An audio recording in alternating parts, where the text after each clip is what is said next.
penet clear tu te chi bai vek ule tunchum penet program at chuan pian tharna the new birth lekhabu ti soi hona kan nei do na chumi pal chuanin tunchuma hianin penet te chuan inleng du om tak tak mai kan neya evangelist la chuan moi sai lo hele khabu mi zo chunga letling tu ani a ti chuanin reverend JH Zalhuna literature and publication board secretary UPC Northeast India ani boka ti chuanin UPC Northeast India general treasurer reverend R Lights Hing Puya ani a ti chuanin ani hi literature and publication board treasurer ani mek bok ani ama sa in si bai ule tisan a hey lekhabu lama hian hanlu chawila zona te inzot chawhal mop maila cha in ka sha a e ama saberin e puluna tin kan ko menga reverend JH Zalhuna ani a UPC NEI literature and publication board secretary ini na angin hele khabu kan lu tak tak ma hianin he board hi enge ani phung le ana tho dante eng tak nge he board hianin in lo rel china thil tumte in nei ve em ti dekha min han soi jaw sakla hello mom le mai in Northeast India Koshana Literature and Publication Board hi committee peng poi mo de wania executive board in a ruat thina ta chuan in general secretary piang hi chairman an ni a ti chuan secretary ro hi chu midang an ruat thina ke ton huna hianin atram ni na turin kan chel ve meka sumle parliament ro sei ang khan ko ran pui kan treasurer pui te kan ring mai thina chuan a committee hi ela kan ho tu te ba ka thule hlalama tui mi tele kan miron te tlema zong en ruat chua kan nia tuna hianin pakua kan nin ka sia Northeast India hwapin kan tam lova ti chuan an na pui ber pakhat chu hemi Northeast India hian hei thupui ko hranin kan thiat thiama chon ni lai jan thupui te be rol te oma be rol thupui tak hi tuna han kan Northeast India pumpuya pakhat kan manga hei hi kumtin kan publish thina ti chuanin chumi baka chuan hetia ko hran zirti na le doctrine lam le khabu poimo rang hi an publish ve thina tuna hianin hemi pian tharna ubana ta le khabu puchon moya le lin hi kanan publish zo chia kan general conference nung bra kan release ania sai ha April tha khan tunan hei ko ran thurin le zirtir na tibu hi kan mithiam kan college kan lecture te ho ziak UPC ko ran zirtir na le thurin zirchian na ang deu hi tuna han hei kan nei me kai kan edit kan final dona hei kumina publish le kan tuma kumina hian be rol bu le hei kan publish ang kan tia tiang chon target hi kan neya kan target lian deu pakhat sei chak om deu chu Bible pumpui commentary hi tuna hian kan tuak meka thutlung thar hi umsang ni som ni pakua publish ni second tia ashil fi na siam tu potunen kan ruatan be meka kumsang ni som ni paruk na kumachang he chuan editing kan khoi chan thei karinga chu New Testament commentary hi ti chu thei kanin be seya Old Testament kan tilenga chu tu na kan ma chop lian zual be rual kumina mi tur hi kan edit zova tune han na kumimi tur azek tu tenan be le mek kan kan malak nan tlang pui ania alom amin abeng war thak hle mai ti chuanin hele khabu tu na kan hun man san taka hianin han lo chau to don ta ila pian tharna the new birth kan ti le khabu jak tu Reverend David K Barnard hi tunge ani chia ti hi clear to ten shelo kan lo la om takin tunge ani a ti chuanin a chan chin tlang puite tuna hian UPC ko shana hian engni nange a chel mek ti te le khabu dang te po azyak chawinarin oma khangjong song a chan chin ishat ang khamin han shilna ne pu banar ta hi mithiam tak mai ania ama hi rongbol tu chung ko Australian adu le pa hi South Korea lama missionary lo thina nia missionary chung ko taka Australia nia ama hi mithiam te mai อันนี้เทียมนั่นละมาจวนนินเฮมีรงบอลน่าอลูมาพอเฮียนคอลเลจโปรเฟสชั่นหัดทกันเนี่ยเท็กซัสสเตทบาร์เมมเบอร์เตลานี่University of Texas ตั้งอินดานละมาด็อกเตอร์เรตอัลลาRice University ตั้งดีกรีลูเล่จอยมวยโลตัก Mathematics เล่ Science Bachelor degree อัลลาบุกะจน Wesley Bible Seminary Greek major เนี่ยที่ชวนมาเห็นเลขบูฮีสมประกวดไล่ร้อนทับเดียวอาเซียตัวมาให้มีเราปุยเดียวนี้นะจูอเมริการำปุ่มปุยกอชันโพสต์ลวินสาคนละมันมีบิ๊กเต็มมิงเสียนะ Who's Who in Religion อันที่เละทุเละแล้วละมันมีเทียมบิ๊กเต็มมิงเสียนะ Who's Who in U.S. Writers Editors and Poets เดี๋ยวให้นักมิงกันช่วงผ่านมีเราปุยตั้งแต่ที่ชวนในออสตินเท็กซัสเฮียนพาสโตนาทกะตูน่ะเฮียนUPC General Superintendent ที่อัตรามทุ่มนะอันนี้ก็เสียตรออาเจลเมกะอันช่วงครบไหมอะรำปุ่มอังปัวมีหลังสารนี่อ่ะที่ปังไอสานอมเท่านี้นะจูอัฟปาเทียนพาสตอร์อัฟปาเลมักปาเทียนพาสตอร์เดือดเวกนี่อันนี้จูอันปุยหินนูให้สันเดสกุลละมาพอมิตุยตุกันเนี่ยคนนี้บนาทีอามีมาแต่กันเซลาออสเตรเลียกันกัลเวปอขานินกันอินหูเวงเฮงเนี่ยจอดกันหัวอันนี่นาราเตมินซอมเบียโนปังเอ็นกอลนั่นแหละมิจิรนัลมันมิตุยแล้วตุกนูไปเห็นนี่อันชวนน้องขบไหมตัวน่ะ UPCI General Superintendent นั่นนี่แม่กันเนี่ยอันไหนน้องเห็นไหมอีโคเวลตันปะเทียนเฮียนินโคเวลและ UPC เกาชันตันเฮียนันช่วงกว่าจูเรารัดเตปอังรุมเรามินกระชายสวยตากาจันเตะเร่งไหมเอ็นต้นตักตะกันนี่อันนู้นเลยปาร์ตี้มิชชันนารีอันฮันเนียอามาที่เฮียนินจีร์นัลละมาโคเวลที่ยามนัลละมาปอสามตักนิจุงินอีเกาชันละมาปอเองอาทิตย์นั้นที่ข้าพเจ้าตันอันมังเลเซล่ะฝรั่งเล่มักปาแต่เช่นรงบอลตัวชิงกวนเสียบทีนี้อันนี้ชัวร์เราคุยตั้งได้เลยไม่ปะเทียนินเองโมบิตตะการวัดอันนี้ไงรินออกมาตุนจุมาเฮ้อะไรขบุจักจุนจังสวยเฮานั่นเตกันหันในเวทัวร์ที่อวันในทักเล่นกระชาง่ายชัดตัวเตตันปอง่ายชัดตัวเตปอนวันในโดนเล่นกระชาอาจักตัวเราคุยมาติดจารินสับจงอาเซียอันนี้ที่เราให้มีสับจงสับจงอาอังกฤษอาเซียอันนี้ติดจวนอังกฤษอาเซียอันนี้จูอังกฤษอาเซียจูมิจาวติดจวนินกันจะว่ากันชาร์ที่ทำเราไม่เทียจูวางินกันเน้นเทงตัวจวนินเลี้ยลินข้างไงนี่มิจาวจงอาเลี้ยลินข้าไปโมเมียข้าอาเซียตัวทูเล่ละอาทิตย์อัตุมอาบูจวงซีแล้วว่าเล็ดลิงเทียมข้ากันมาโมอัดสุดยังกันมาโมตักอังการวันเล็ดลิงตัวจวนให้เอเวนเจลิสต์ชวนโมยใส่เรากับบุลาออกมาตุนจุมาตันชวนินผู้ชวนโมยก็ติชิไม่งะอาชาโอเมอันนี้ฮิโซนะหันโซนมาบกตาอีละโซนกันโซเลมาอินนี่ฮานินเลขบูตุนะอะไรลินไม่บากาฮานินนี่กุมละมากุมสังนิสมนิปลียาขานินNorth East India ปุ่มปุยกันเจอตัวเบรวัลบุค่ะเราเรียกตัวบุกทั่วอินดีทุกปุยมังคันนิคุมละมาโปเป็นเน็ตละมาอารอนเลงลุดตัวอาจารย์จินเตกันสวยเนิ่มตัวแล้วว่างาเลขบูวอร์งอร์ตุนจุมาจวานินกันทัวร์บิงอ่างเลยอามาสายินเฮเลขบูฮีมิโซจงาเลลินเราตัวเร่งเอ็มตีค่ะมินหันชิดพดละตัวมิโซรัมUPC ลำปังมาเฮียนปิรินอมินอเลดลิง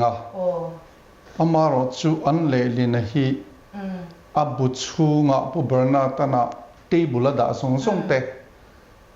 อันเตลลาวตาตินเลขบุเรฟเฟรนซ์เปกสงเตปอันดาลวะอัตลานปุยเดอุเลกินอันเลตาจูมีจูกับมุจูนี่ส่วนจูเองติคุณเวลาเองติคุมเวลาเองจูกะเฮจิโลอามาโรจูกะเลลินเฮียนจวนินกะเลลิงโซโตอันมานินันพับลิชจวนอันเลลิงเวทีเคยชิดจวงแล้วเฮโลพับลิชอันนี้นูคันอีเราหมดแต่เจ้ามาเสียเราเลลิงโซเวกโตเวทเท่าตานี่ตาอันนี้จวนเฮเลขบูฮีเองวางเลลิงอินนี่มินหันชิดเลล่ะ general literature and publication board a hian member hi kumruk vel kan ni ve kan ni top lama khanin the new ba ta hi le lin ni se ti in kan pa sa chu mi ro rel na chuan let ling turin min tia chu wang chuan ka let ling ani de uber chuanin nang mana i David K Barnard te lekha bua hian hei kan thang bi kang iti po ni chuang lo ni lo i an ngen wang cha letling i lo ni ta a ti chuan in letling ve thei mai boka amak ang renga amak lo po ni mai the nang ma she chang tu tan chuan kha a le lin na konga khan i har sat na te i tok ni meng eng hun chung nge kum eng za chung nge i le lin kum po lo ting lo mai the eng tia re nge i le lin ti te eng har sat nan nge i to a enge i le lin lai hianin i ril lian ber le i tum ber ti te kha min han soi sakla kan le lin bo ruak omma khanin tui le tharawa pian na chung chang thua hian in hial na lo chuak deuh to a mitam takin Isu Kristam nga baptisma kan chan hian tharau thiang lim te kan dong hala tui le tharawa pian na hi soibo devin khatiang zirti na kha alo om tana chu North East India Executive Board po in angai mo ani chumia chuanin keini ho committee akha letling tur pon min lo tia ni china puhluna na asoi ang khan heta hian kan ho tu lian pathum te antel ve zela committee akhan chung ho po chuan an ngai poi mo wang khan ka khamin tia har sat na chu katok na sakhop mai ama sabera chuan abu ka nei lawa letling tura min tin huwa po tu man min ngai sak lo fim fima maro chu hei kan dei si lova lelin lo mai tur nge enge om zia ka tia chuanin an ngoi thap maya atopa reverend pi chungan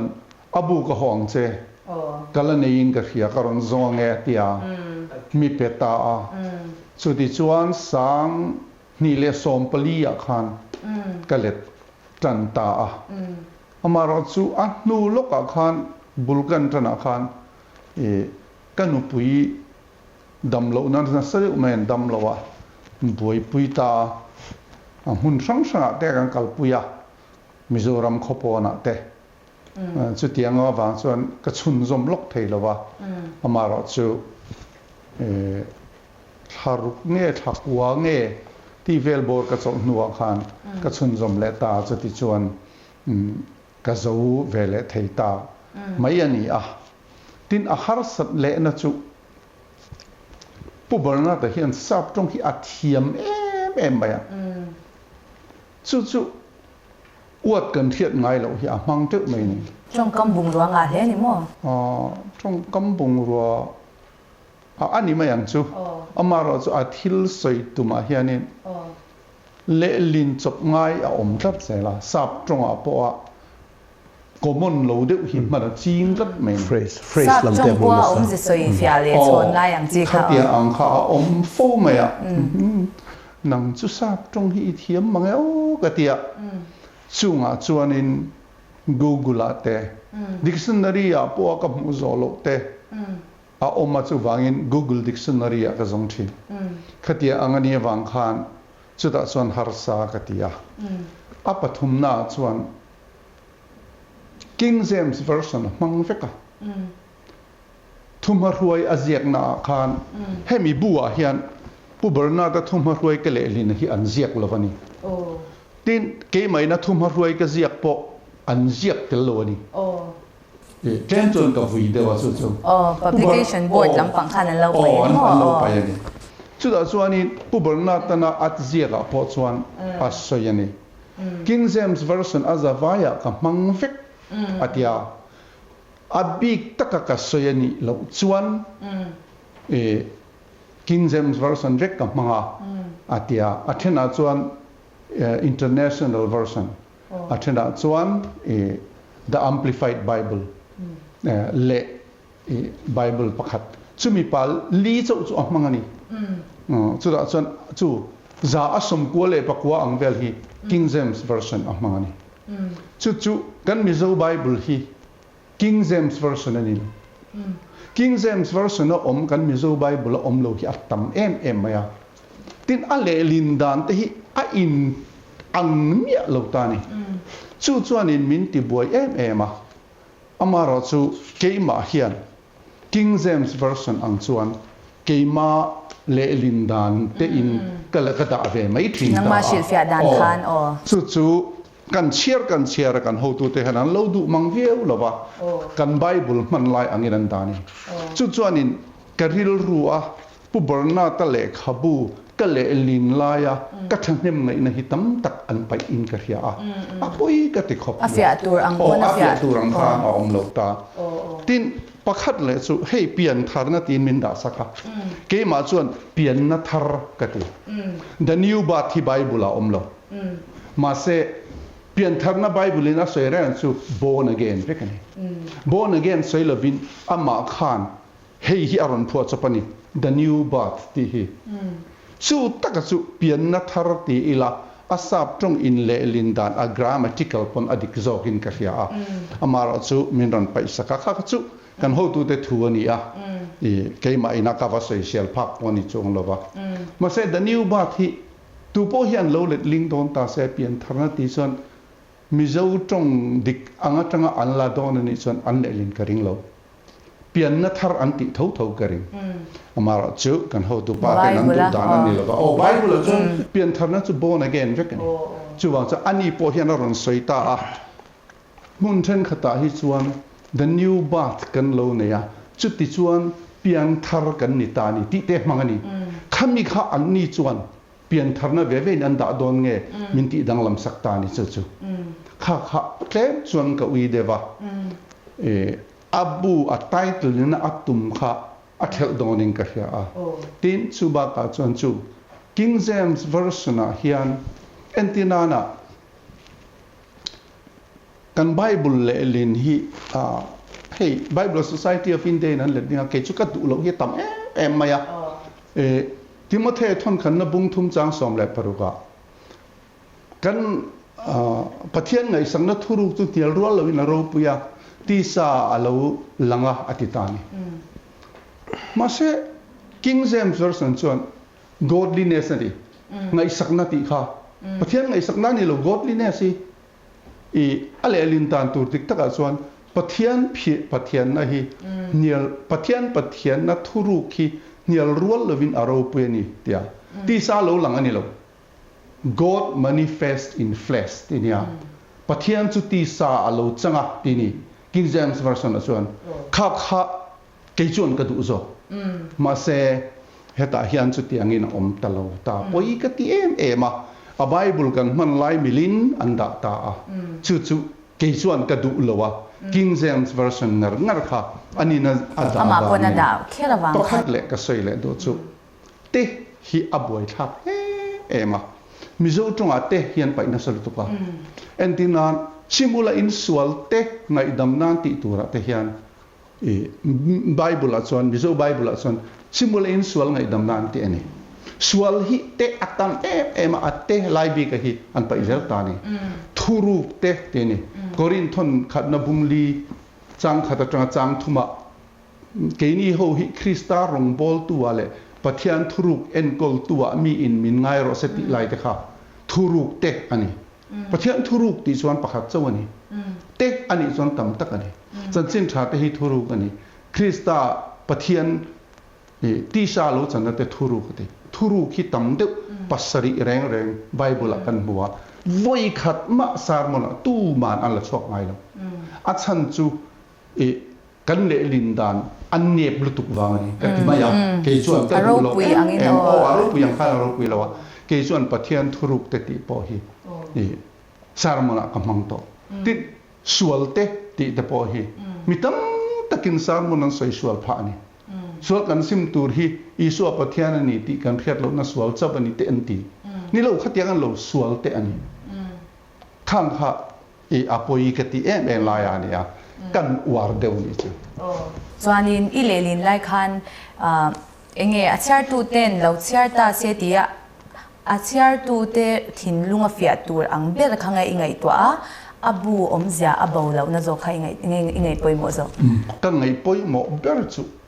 a literal the ang berin abu ina azia ka sap tunga azia ang the ang bera le lin ka tuma chu chu ka thuma ruaya hian ka zia ka thuma ruaya chon ti hian ka tia King James version te man vek ani a chumi ani awang chuan chu tiang anga ani awang chuan mizo tronga a ul lai le chiar nuam lo de ulai po alo tam mai theya ama ero chu abuina tum ang hi ke chuan ka du zo ti in ka ziak aziak tu pa thin lung pu zo khani le ling zo ni na pu barna to po hian aron ziak chu chu tiang ang deuh chi alo chuan deuh mo amaro chu tiang ang deuh chuan pu barna to po hian a ziak ani adu ber chu ni hetan hian a thu to pa hian pu barna ta le khabu po hian amati dana chuan kanu Loretta e barna ti chunga lom thu ka soya bung thum na le bung nga na le bung ruk na hian thuron mi pena sa em ti te je ani kha ke ni a chuan chiap tur mi zo tonga om talawa apoi ka ti chu tin chu ba ka anu pui na fui chak na te tin he hian atum ngar chu kan siam hi pom lo le la zom lo te thiam lo chan tira zuk dem na lampang ai chuan mi in pathian azona hei hi thin lung taka achiara chandam na dik tak amu hi bei saya ziak kani tin ziak ni chung te chu ka ngai poimo em a tu warna da chungchang thu kha toy te kan sei le lo kan ho tu ten an lo en a hian a poi ve de ka ti chu nge ni a update an share lovin ka thia le khabu hi som thum pasari aziaka trong som thum le pakwa in an letlinga chu da chon alar bera hi the new ba thi tin amane he ka loin rual ani sa ka ro som ma pan ga ve kan lo pian ani chan the new bird sap chonga jak tu le mi zo chonga jak tu poti na om ang ve thawani chu a ro aizola heta alo kala lam muala kho zen lo conference kan ni khan tha kan la dun nge ya tro ka pu khoi ta kin tha lang te very good athia kan ding do la tha bo kan la dun ve ne mi zo burner da po lo ti la UPC mi zo burner da po lo ti la om ve thawani chu ti chuanin David K burner te han kan zo le lak chenga alit ling tu ni na laya hele khabu aja hianin tuna khan thuma shwai kha ilo chiar chwa sakta enge angai poimo per nia irin le enge anle tam ber na chan chu ni ang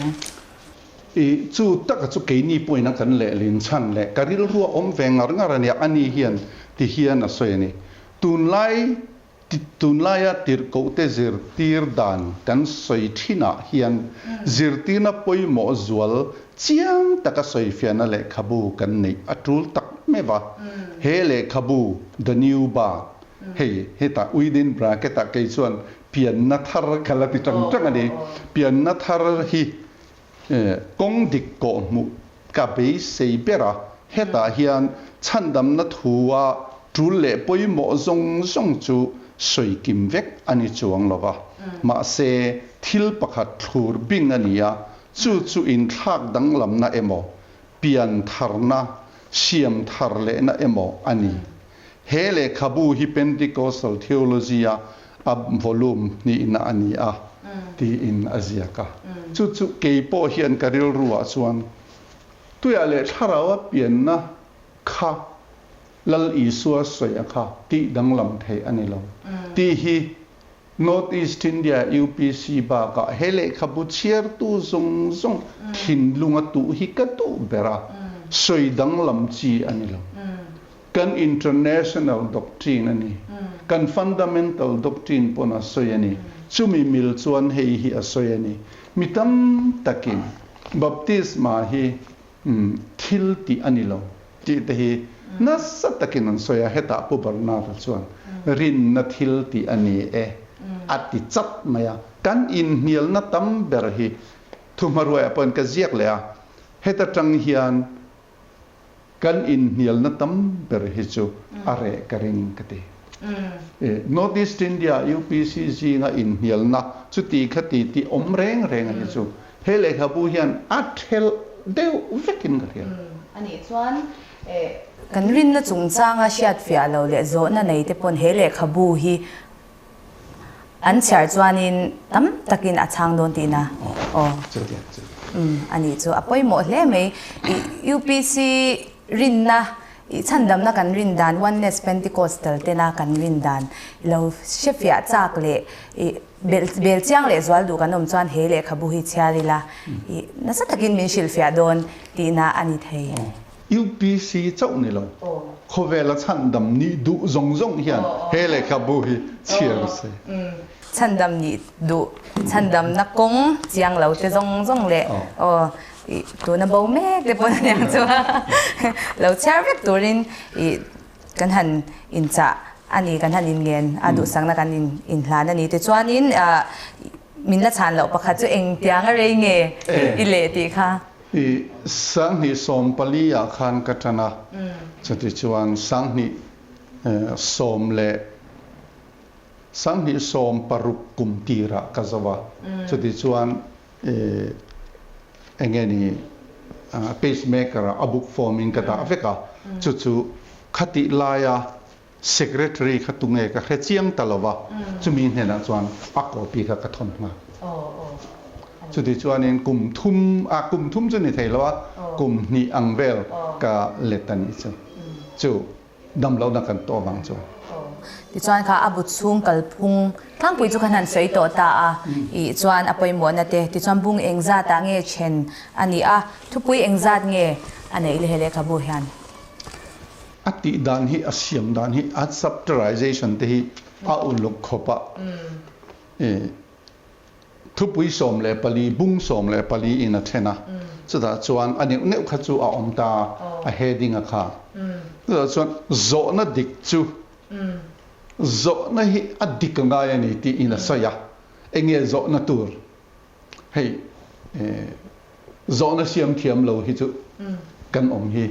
chu tiang chu mi fingan ni ngai lo thil zo tur khebe hi an lo fing nge nge ni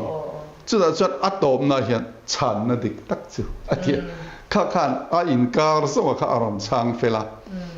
khongai na le rin na chung chang thu te tin Isua Krista chan chin tha ti te tui le tharawa pian te tin sim na chung chang tui baptisma bik a khan pa te thara baptisma a khan bik ti te tong thiat lo chung chang thu te khang tiang kong trang sang kha khata khanin baptisma ko khan ma saber ho khan bible ko khan ding kan mu te hian eng tin nge baptisma an lo chan ti te thara on lo chang nge yem ti te khang tiang kha a chui khati lai chan dam na kong bi kha chu khati khan bible thu la zelin aram sei chu Christian tan le pathian ring tu in ti tan chuan zo na chang khang ho kan sia ta ngai ni so te ro khang ngai to ngai lo ring mol ve top kha tam tak kan a theya chu wangin zo na dik tak kan zo a chuanin a chan na dik tak po hele khabu hianin min shil tel bok ani bible kan chal te hianin tam tak chuanin kan shefia lem thei lo hian ma ani enge pom dan hianin kan char deovek mai ning ka sha ko shan sang te po hianin chu wang chuanin hele khabu a hianin a chan na dik tak a ani ti kha I lo sha ila char a chak le zwal to hle mai le char lo tan po chuanin a puching puya ngoi rei ta boka zo na han zot ve ila hey literature and publication board a hianin ilo ve reng to enge shwai tu ilo ni reng to sang ni som pali velatang khan ka vetana mo chu ya hai tu thlang hianin kan la cho ve tang ti chuanin a chu mi chun chung chuan weng zan nge le khabu edit na te hi ilo thoa eng tiangin nge le khabu publish a hau tak dan te poi ke ni chuan kan she thiam phak lo ni a boy pui to chan lo chuan kan de khai nge le khabu to na po acha em bu te hi ande hi han publish all some te han publish mai thei ani em nge abai thak na lai te om em ti te kha min han shila ne chu mi zo na ka chan ma chun mo pu chun moi han se kha kan se nan du zo ko ma pu banara chung chang a khanin nia hami abu mi kha hami lo le lin chon mai nia chu update kha oma ale kha buji azat vela kha bu somli don la ya to ni som thum chuang fe kha jek to a chu literature na ha na kan an ti la na he chu lo re to de le ka update to lo original le le na mi bang tin theology ne china khan dan lama doctorate degree ani thu kha kan ngai thla dan lama lo po theology lama point doctorate degree anaya ani he kan chuan tolol venia cover pumpui huwa pa hianin chu kan sei du bokatin izona taka kan chan le main pakhat hemi bu lo chuat lai na chan dewa kha pu chuan moi nan letling char tlo mai na nin literature board committee ina kan han ngen na te min ti lo tlin sak maya relo te chungin azo maya maro chu kha som pasari e som pariat kan an ti tan chho wa kan sei do chu literature committee a amo phurtu apoimo deu ho wa hi e ha ta ako ran pumpui anga aboi berber te kha an ni thina wang khanin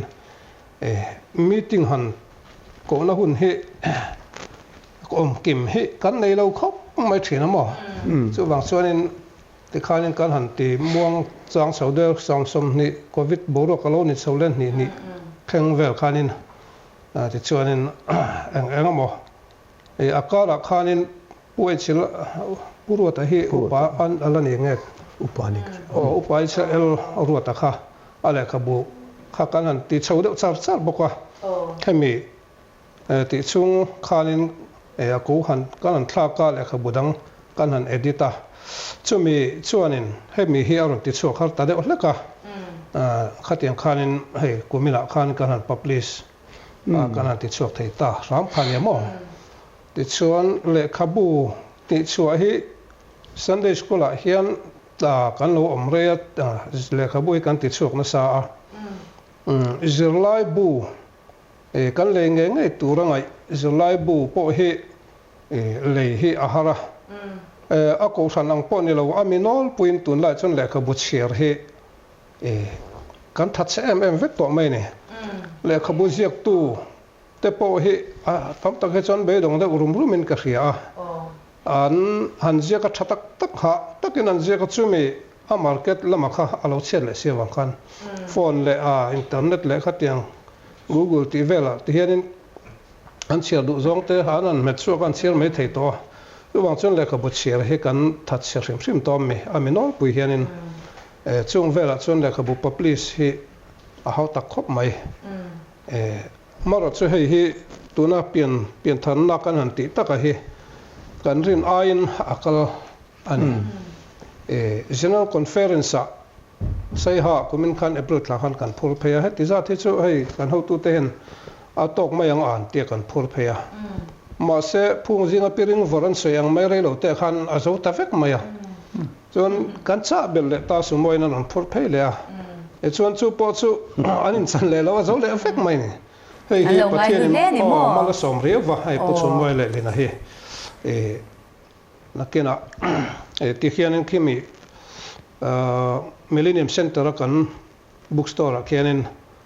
zor ania tin district office te po zor ania hei hi mi in uluk taka pian thar duwa pathian thu tak hriat du tak takina a chiar chon hemi a hianin chandam na tling pathian thu auma chu mi pui nol pui te po henin lenge tum sel ti hi adu khop maya tin hei an le don chawa tuna po tlem abu chunga korek ngai an zewa wangin kan hanti bukru ma te kan an pe har dewa chu bi ti chung po chon an lam mai ni hele ka bu hi pathian mala so ma a sala kalviu don na tuna po kan thal theu to le ka bu ti chu hi thil dang abu dang le mo hi chu e au tak khop mai a publish alo hau tak asum le sen alo hau taka a market lama thatlo kha chuanin khaterin recover tur kha thalo chuanin kan harsana kan tok thina maro chu chuti mek lai chuan literature committee hi chuanin atam theng ber ti chu hi chu kan tuma kan literature secretary pulhunana soyang khanin kumin chunga po henin han ti chu le kumdang ate po la ti chu chhozel chu kan tum tho au tak veu ma sela helam zia ka rong bon na he poimo em awangin thu soi hi chu a zo maya sei thiam mang an te zo maya zia khe chu atlo tlat maya chu wang chuanin min cherwak lo donin langma se ti chu hrim hrim chu kan tum zel ni a theng thui bi ka lom tu ro adai rei boka theng thui boka a chako me ti chuanin ani le khabu hi literature and publication board hian I omto tina ti mayang I tuna Sunday school zirlai bu te I thupui bu te ti lem lo tiang mi mal ziak ang chi hi I nge ko chan hwa pa han zir bur bur chi ni lem lo ang hi in lo publish ve fo ti na nge kan publish ve zeu zeu to kan publish no to maro chu sayang khanin a literature lam ma phurtu taka he a ko san pumpuya hian a boy te kan ni hloma wang hianin rin ai chon ti chaka hara helai tak he a literature lama hi chuanin literature lam pangtui ami ko san lama zuk gen rol thuk lu tuk lo le boy lu tuk lo ang chi te he omsel chu he ai chon kan chak de zok mai om ka ti ya han soidon chon hei vena men thupui veron te kan thu verong ta lo in ring de vela chu kan chuato te ho khamo han soi zung thei tur ponia heti mai he chon kan soi zung thei lo de wa ten pu chu moe te in kom na kan lo troi on ve de ring ta kan ngai eni hun cha dang te ko ang mazat chu kan chuato ala o mga ti chuan chu aziak tu ten milo publish sakve an tin an ron ngen nge nang mani na inrat chin chau kha in publish nge tuna hianin nge tuna chen khathir tu telama changpon le khabula ba sai mek te pon omve theini rin na lampang chungchang a khan kha ron publish to rangin ve ngat chi ni nge ni lo te kha ke mani hianin thlan bik chu kan nei thowa thina na tin mi mal point anon deal thau mai chung te po chu ti chu kan nei in lo thi film le a chuan ti chwa chi anga in ngai ho zong kha literature board na ti chu tla ka angai khami kha atliar ma support amo chu kan khalai ya khan loin role lai sum le pai honorarium pek dan rules te tin copyright le khami authorship te po kha dan fel tak kan nei le khabu memal le khabu chu tur point mo khale khabu akan thu nei chin tur te adu piang eno submit the nei chom je chu mo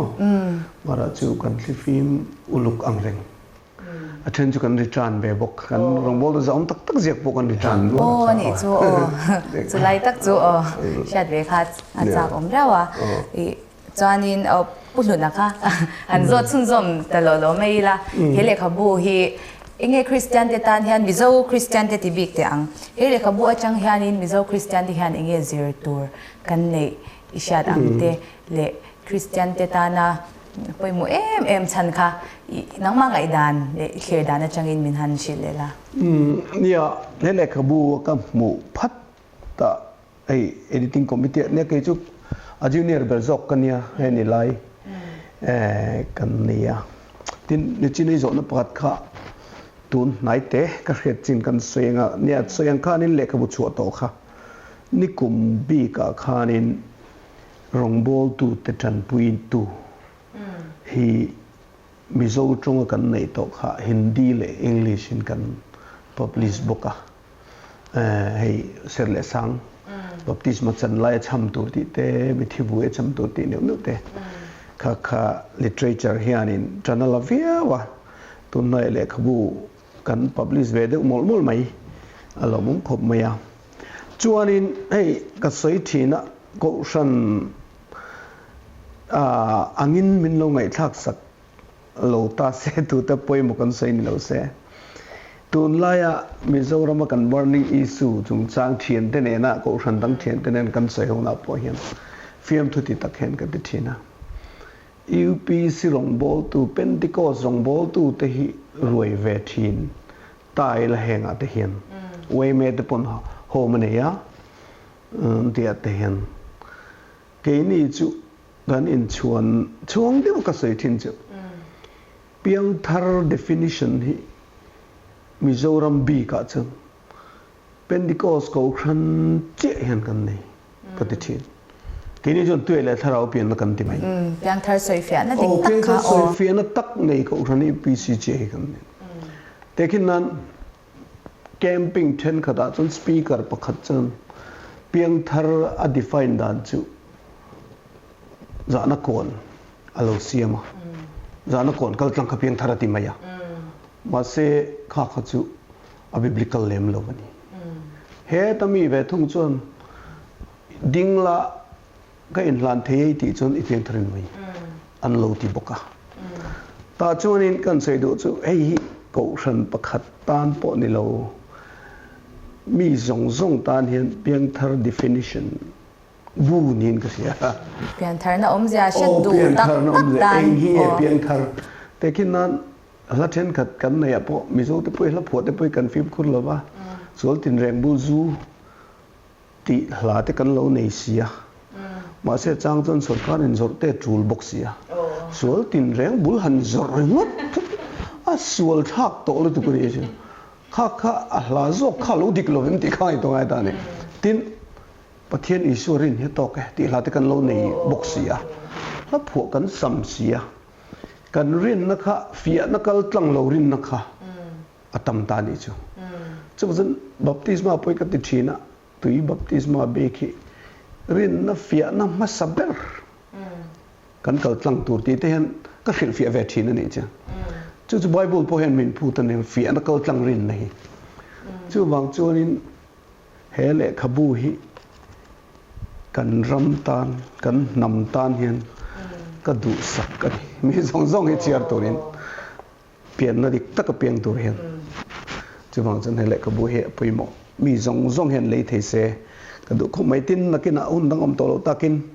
เดี๋ยวจีนผู้ชนมวยสวยขันยาปัทเทียนินมาละสมากันหูตุปัสเองขันกันชัลโซทุยเมล่าedit en engene ri edit te po ala nianga reprint te po ala nianga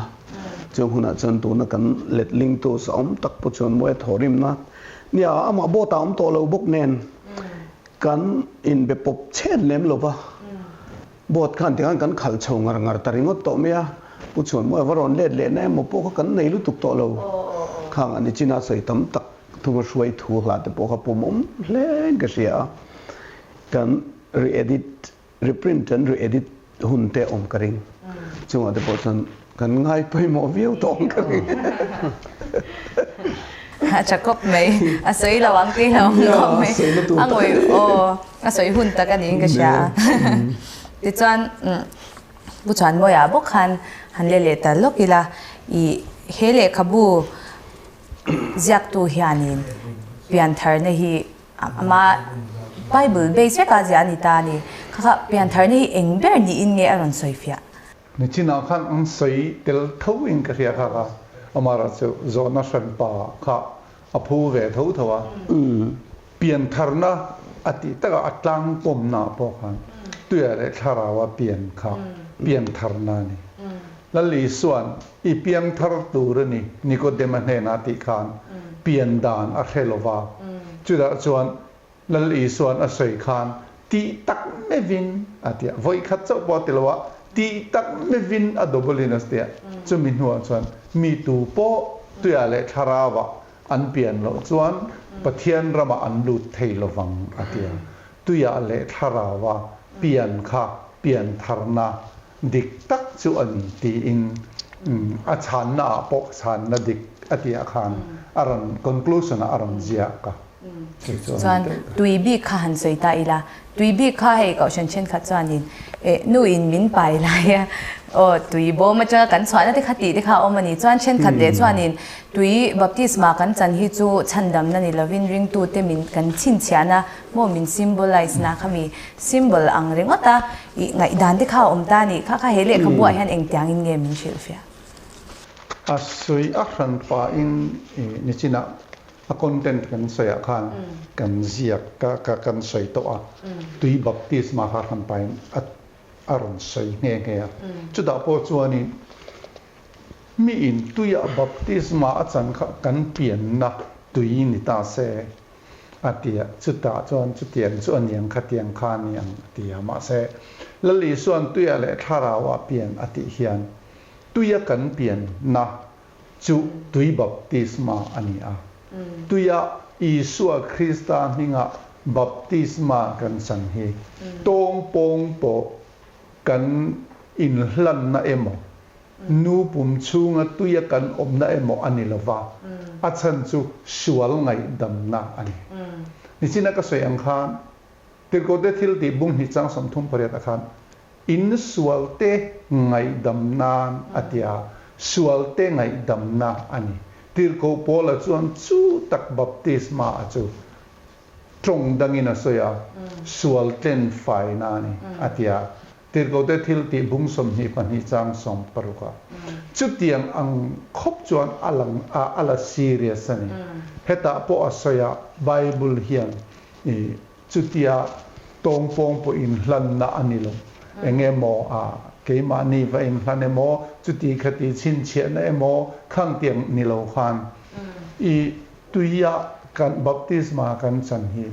สวลมีอินสิมาสวลจงไงดำนะโมเคลนไฟนะโมอิสุคริสต์มิงอาจารย์นะอันนี้บัพติสมาจงข้าจูให้ตันเฮียนสวยลกอิสุมิงบัพติสมาจันข้าไบเบิลน่ะสวยเนี่ยอิสุคริสต์มิงบัพติสมามินะจันข้านสวลเตไงดำนะอันนี้จู่กันโลเปียนั้นนูปุ่มชูงะจังตุยโลชวกที่อังข้าจะสวลไงดำนะนี่เปโลลมสวลไงดำนะอันนี้ข้าหลุดนะสันนี่ข้าบัพติสมาอันนี้แล้วว่าจริงเราบอกดีนะที่เราจานี่นี่แหละถ้าเราว่าเปลี่ยนนั่นละมาคันถ้าเราว่าเปลี่ยนนั่นจงจ้างคันเช่นขัดจานี่เฮ้ถ้าเราอีดงตัวมันตีได้ป้อนฉันไงนั่นใช่เราที่อันชินั่นนี่ค่ะถ้าเรากันโดนเละโดนเราที่ฉันดำนึกลิงครบถ้าเราที่แมงกันโดนเละโดนเราที่เองที่เงี้ยกันนี่ชาเทมที่ข้าเฮเลขบุญานินฉันน่ะมินเปมสุดท้ายพอจวนนินเฮ้ยUPC หิมโจบุลฮีจุดท้ายจวนกี่สิจวนซาร์มอนน่าจะก็สวยทีนะถ้าเรากันตรงนี้มันนี่โอ้ดงโลมันนี่โอ้ที่ฮิจูอะไรดงโลมันเนี่ย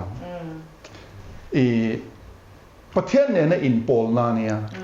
ประเทศเนี่ยนะมินโพลมันนี่มินโพลโลมันนี่ที่จูอมเจียอมละมีขินนั่นละมาจามอสยามินไงแล้วเซ่ไม่เชื่อเลยมีป่าอันอินโพลินมินโพลมันนี่มินโพลโลมันนี่ที่อมละขัดเตียงขบเชียงข้าอันนี้ตัวนี้จุดจวนจุมีถ้าเราบัพติสมามินัดจันจุโอ้ถ้าเราเที่ยงหิมโดนะคะถ้าเราบัพติสมาข้านิตาถ้าเราบัพติสมาจุถ้าเราวินอัตรงตีร์อังเซล่าตรงดังละมาตรงนะอันนี้จุไบเบิลเฮียนจิสังสังอินอารันเสียอัตรงสังสังอโปข้าอันนี้เฮียนอารันเจียกเตลนีขยะโปนี่เซ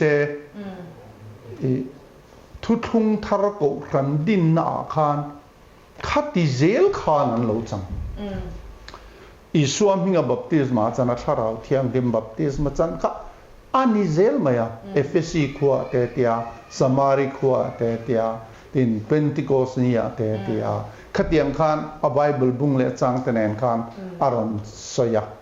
ตุนักสยก็ขังไงเราตัวไงไตลาสันจุเฮมีหิมินาเชียร์เวงอาเคไม่โดนนี่ชูบางส่วน UPC เราดินจันนาเฮียนถ้าเราต้องเองตินเงียนอันเดียวถ้าเราวินาตรงที่รังเซลินตรงดังละมินันตรงอันเดียวกันอมเอมอันเดียวโลอันเดียวจุดที่จุอันเดียวอันดีลตาตัวโจงินสวยตาอีละจุดที่จวนอันจุงอาเราแข่งตาขัดจังคันตรง thara ina atong tir ang zela tong danglam atong na Pentecost ni ami ang kha alo theng ta zela chung ho in hlom khom chuan United Pentecostal Church adinani chumi ang chu min kan pom theilo ani chuan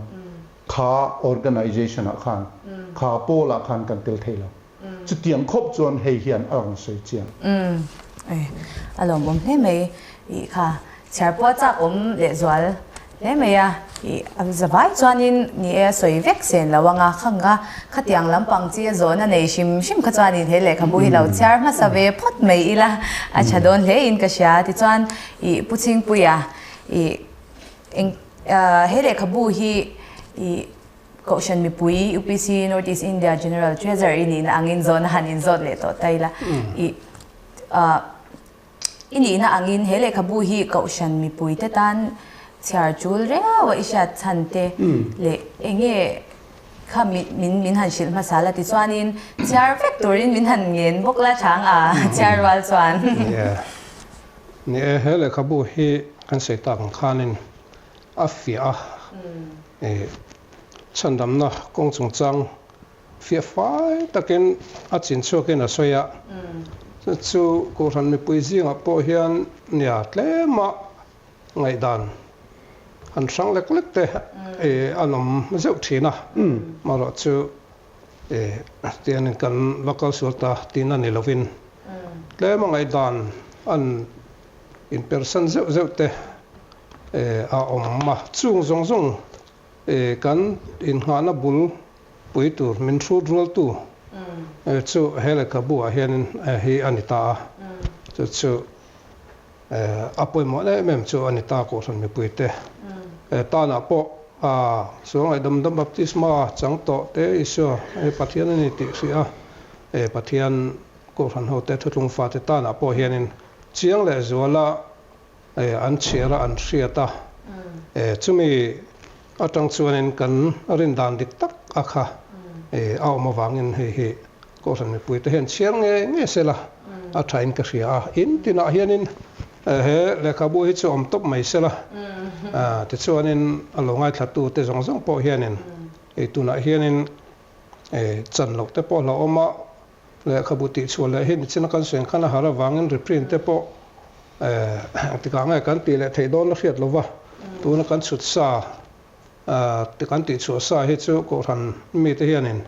leivek sela kan le khabu bom hi lua vek sela tin a chir po chir chuak ngai sela ti hi apoi ma in ka ria chu tiang tur chang ko ran mi pui te po a ka cha tak me wa hele khabu hi lo leivek turin kan ngen chewani chuan pulu na khanin hele khabu hi copy engzat nge first edition a hian in han chut chwa a chuanin engzat man eng alei tur tenge ti te khoi huna tenge kan leyang ti te kha inshal chwa dan ti kha min han shile ko pisang khat han chu phota so yang khanin kan ho to pan ni china so yang khan le khabu shal he har khop me kan huai vak lawa ma se hei hi chu pathian in mala som nin ka sia asala kal hle maya han zu thoi don in ka sia tu na hianin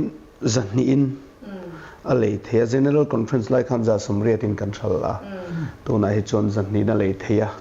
a phek hi awa hin phek zali som ni parukania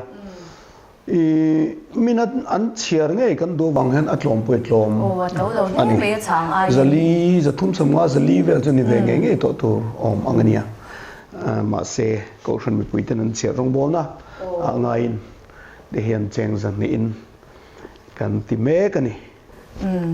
cheng zang man vel chu helin ka sha ale na tur mun kha millennium center kan pentecostal bookstore a khiana oma zon drum hluna Aizawl East District son in lekabushal chona son neive outlet ta son omboka tui kotlang kan North Mizoram headquarters a khena omboka abak chu lungleya saiha district capital hawa khan ale thei kan thon thleng hlom to tuna chang chuan ni le hele khabu hi internal BYD ang ten apolanga I in hlo nan ten lo zwar chong du ta sing pe phalangem ka chin thung ani nge board thu in ron khom ve do ngai thil tur chu ni anga maro chu azur tu tura han bik chu kan nei chuang lo ba heta tanga kan pek chu na le retail an thal na angret pa ngai ani de kha chunin han theilo tur thu po thon mi ka ti mai Hen zau khan du bok sia de ro tu tur bik khan bik chu kan nei chuang lo an don order base in dikam district a bok an pe chuaka a order lem lo district chu kan pe chuang lo district a bo ani chu order base anon dil cheu chuani na theilo chan tur chu om lem lo nia ho tu te an in ron khom de chu nga yang ma se a theilo na chan tur chu ke ma a hen zau theiang ber kha kan du bok sia de ro millennium tron theng thalo tan te khan ni maya ye khom pui kal ngai lo le millennium han theng phawak ngai lo tan te khan district office han to lo tan te khan in atin in alo rem chang don e ma ke don dor chuanin le chu a ol de alo it om chop ve mai zel bok sia khom te han mu hian chu e an la ron zuar kwal thwai pon om mai thei ni de ro alom lam tura ngai kha ni e shal tam kha alom oma no chiang ngei bokila ni kha tu na kanin kom chan le kan du so ani mai ta te chuan in kanin kom te atop lam kan nei anga alet ling tu nge ya han ti top kha ka do de he ka so e atop na atan i zon atop na tanin atana hele khabu hi UPC hele khabu changa UPC kaushan tena kanjir tur poimo tak tak atam dona le kha zona tam tak min chang to ti chu i soi to thawa kan sia a i amai ro chu i kan kaushan UPC te tan a hlut na le i enge kan ngai hlut em chan tur le i hele khabu chung changa soi du ina ishim shim kha shan pa le lawin min han soi sak le la top nan soi tur nia kan soi nual to maro chu karil ru a om lian chu tunaya chuan sermon te hi bible base po ni manglo keima ni ngai tuana le kan du dana sermon soi kan tam to local theology hi tam du ka chung chu aron pai thavek maya hemi zirtirna hi ahimani North East India UPC in kandu mai anilawa international UPC khovel pum puyami ten kan thu soi hi a in angtlang feka heta diknia kan thia thi khu ta te khi ta te khovel pum puya hian dik kan lo tiklang ti te hi alo langa atha hi ka ti le zuala chu wangin kan din na hi adikani ti a in so nge nan te hian heng hemile khabu hi atul ka ti a tha ka ti a chu mimalin tuine mothil alo soya ngai tu nan kan lo nei chuan abik takin hetan hianin kan thurin zong akha a om chuang lama mi thiang him lor chung chang thu te ma po a soi chuang lova ma se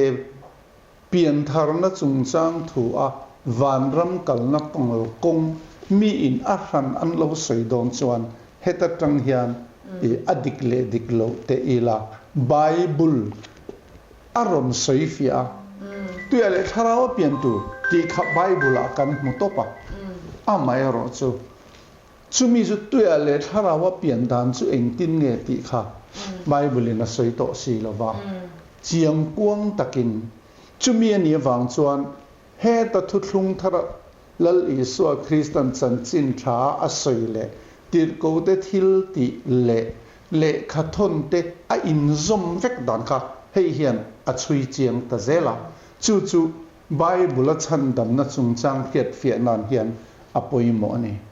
chu wangin zirtir na danga kan kalbo lo na turata na hele khabu hi atangkai chu wangin kan ko ran min phuar khom tu le tun ma khan kan ho tu ten an soi hi adik kan ti mai thin kan pastor in a soi chuan midang in an soi kan ngai sang lo maya tuna chuan kan pastor aya in ti khia an lo tam ta kan bible college an inzirti na po ni lem lova khoilaya change moa khil fiana google tang te an lo mu te hi internet kal tanga an lo hiat te hi adike motian omta chumi chu trinitarian te ina an bible commentary te ani ke mani ti dan le hetilaya an soifia dan hi hetilaya chandam na lai puile thuthung lai puine na in mille millo ngai tu amia lova adike motiaron soi thina nomta chung ven nan te chuan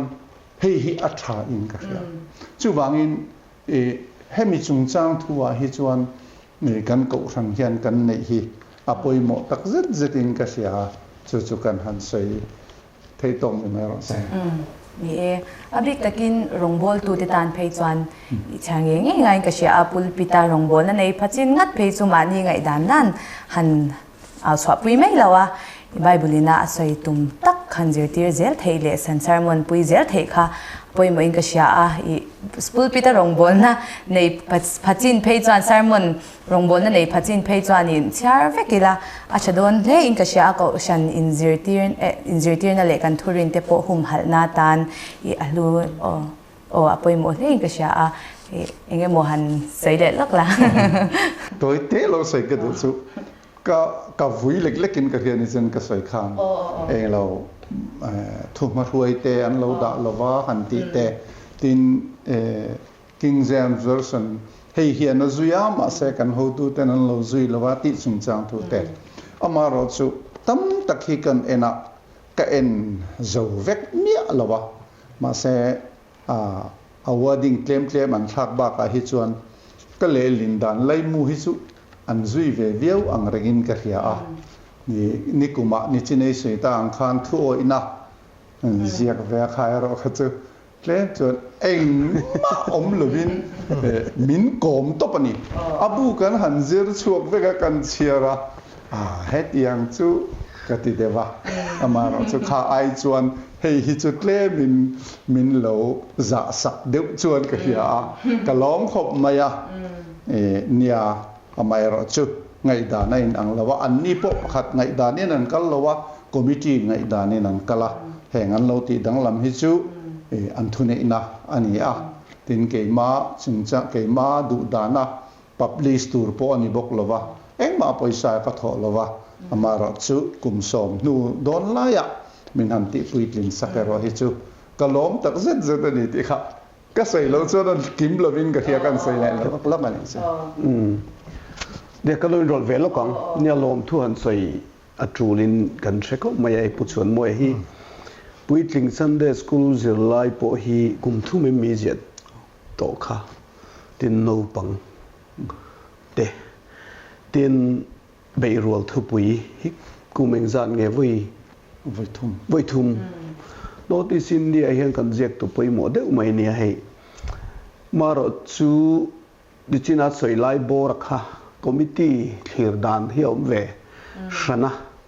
khalai ro khachuanin kan lo thlit film sak thina tin ei ziak mi reng hi an independent khopa tin signature hi an nei veka maro chu committee lam hi chuan ami mal signature both hei ang ber ko shan thei ang ber te kan lo duwa khatiang neu ai ro khachuan in nia kan lo khoi nual thi ni chi chuan kan sei do chu a chungan kan lom India mar chako thana han literature zone atanga te in tin thuthlum thurin zone atanga te hian mi hlutak mai te zinga mi fundamentalist tak mai conservative tak mai nia hei hero pui kan ti khop mai kan ngai sanga mar chu sei ang khan ziak mi te reng hi chu principle lian tak nei signature fia tak nei an nia wang hian ko shan huanga hian in jiang men ni na anga vatar lan an phu khopatar lan remlo na helo tam thina khovel enge mo pol ni phei la chu ama hi choi moi de vut vut bo kan dum chu mara chu ko shan krista taksa ai ja krista he lal ber lawang ti kan lo ber ne Krista he langsar lo bang ti kan lau ber ni sela chung tiang kong a chuanin nikuma be rol po kha nya apu chuan helai cho pu chuan moi e mai han ti de bo kan ni ani la du lai tak kan du lo lai tak te lo ni kama se ti hian ani mi thiam ko vel thiam na lama po master degree nei college zerti tu pension thak an nia a re thiam em thina a pathian in dam na pe sela la ziak zel sela literature bot nen thokho zel la te kan du tu samania a chunga lom thu kanan soitin he kan ho tu pa voina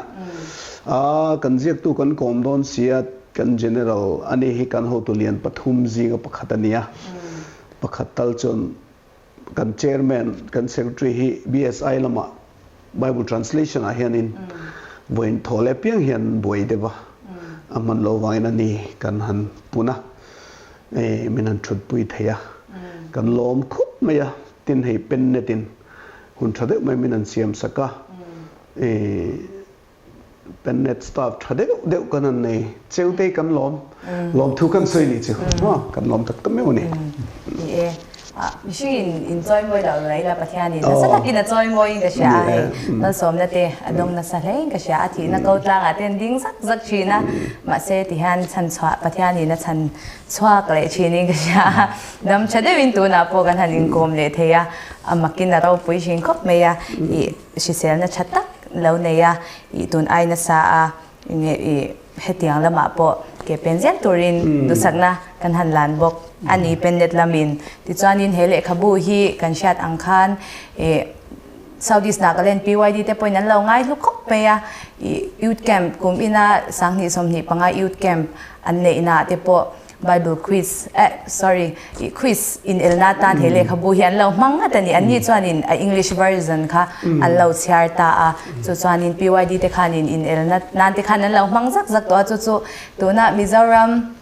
chunga UPC chalai PYD te po hianin kan enton atana chale in ka sha a Bible tuk zeta kan siar tama I kan thurin te kan bil I acha in ka sha a tun ai war le zwalin I ma ni veng le khwa chewa te I lo ti dar zau zeli la lo chiarin lo soi zau na sa deu dewila ti kha I kan soi vele dupok ani no le khati zong kha tun chuma pennet ina pian tharna the new birth ti lekhabu chungchang kan soi ho theite ani a voina kan khwal za om tak tak te chunga lom thu kan soya clear tu te zong zong chunga po lom thu kan soya ni kan lom me